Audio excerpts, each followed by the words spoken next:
Okay, let's talk about something that's probably happening to you right now without you even realizing it. I'm talking about those super common everyday habits that we all do, the ones that are quietly but, systematically damaging our brains. Yeah, I know. That's a pretty blunt question, but it's a really serious one. I mean, what if the routines you follow without even a second thought are the very things chipping away at your ability to think day after day? And that's what makes this so tricky. We're not talking about some weird, dangerous activities here. We're talking about things you probably did this morning, things that feel totally normal, maybe even productive.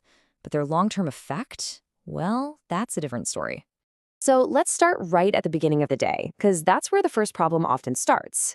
This first habit is all about how you fuel, or maybe fail to fuel, your brain the moment you wake up.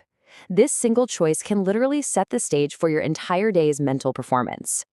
So you've got two roads here, but they both lead to the same bad place. On one side, you skip breakfast entirely. Your brain is just running on fumes. Your focus, your memory, your decision making, it all takes a nosedive. On the other side, you grab that sugary pastry or that fancy coffee, and yeah, you get this huge energy spike. But then, the crash. And it is a brutal crash that leaves you feeling foggy and slow for hours. And look, this isn't just about feeling a little groggy for an hour or two. When this is your daily routine, your brain actually starts to change. It gets worse at using its fuel, and the very neurons that help you learn, they start to weaken. This is why by 11 a.m., you might find yourself rereading the same email 3 times. Your brain is literally struggling to keep up. All right, next up is what I call the distraction tax. This is all about the habits we do all day long that slowly but surely drain our most precious mental resources, our focus and our memory.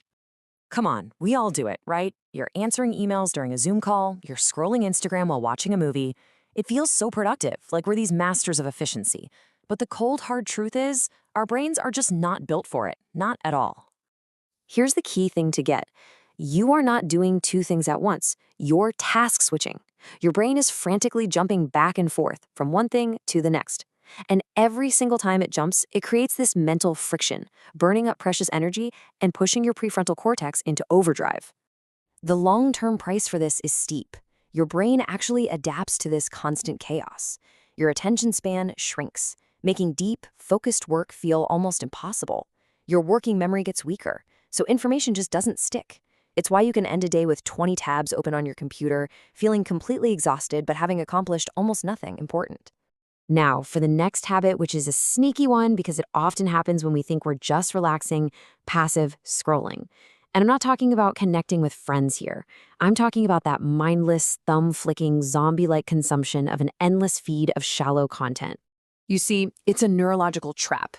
Every single scroll gives your brain this tiny hit of novelty, which triggers a little bit of dopamine, which just makes you want more. Your brain gets trained to crave this quick, shallow information. And as a result, your ability to focus on anything that takes time, like reading a book or really listening to someone, it just collapses. And here is the truly scary part. This rewiring isn't just in your head. Studies are now linking this habit to actual physical changes in the brain. We're talking a reduction of gray matter in the very areas you need for good judgment and self-control. It physically reshapes the organ you use to think. Okay, let's switch gears a bit. We've talked a lot about what we do during the day, but what we don't do at night is just as bad, if not worse.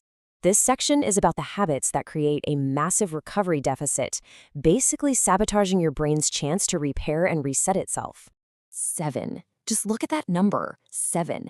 It's not a suggestion, it's a biological requirement. Think of your brain's cleanup crew. They only come out at night. If you send them home early, the job just doesn't get done. And 7 hours is their non-negotiable shift length. So what happens when that maintenance crew gets shorted? Well, during deep sleep, your brain is literally flushing out metabolic toxins.